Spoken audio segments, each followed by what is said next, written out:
चिंचपाड्यामधील तरुणीची हत्या प्रकरणामध्ये एक मोठी अपडेट आहे। भाजप नेत्या चित्रा वाघ ह्या आचोळे पोलीस स्टेशनमध्ये दाखल झालेल्या आहेत। आचोळे पोलीस ठाण्याचे निरीक्षक बाबासाहेब पवारांची त्यांनी भेट घेतलेली आहे। तर याच प्रकरणामध्ये आता ही मोठी अपडेट येते आहे।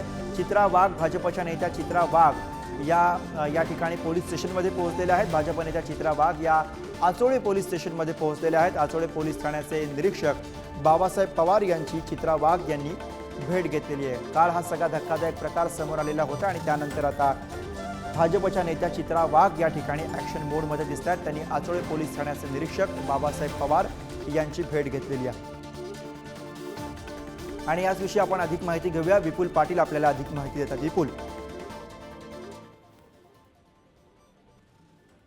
नक्कीच गुरुप्रसाद, काल या घटनेत अतिशय दुर्दैवी घटना घडलेली आहे आणि या घटनेमध्ये आज भाजप प्रदेश अध्यक्ष चित्रा वाघ यांनी आज आचोला पोलिसांची भेट घेतलेली आहे। मात्र या घटनेत जी पोलिसांनी योग्य ती कारवाई केल्याची माहिती चित्रा वाघ यांनी दिलेली आहे।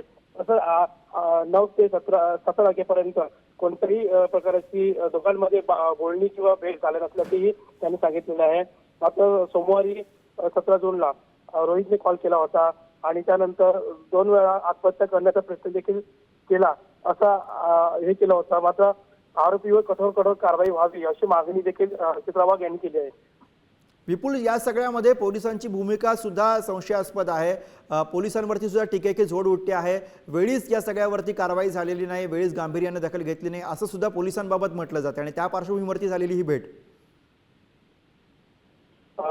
कुटुंबांकडून आरोप केले जातात। मात्र पोलिसांनी योग्य कारवाई केली असल्याचं म्हणजे पोलिसांकडून सांगण्यात येत आहे। बरं, धन्यवाद विपुल या सगळ्या सविस्तर माहितीसाठी।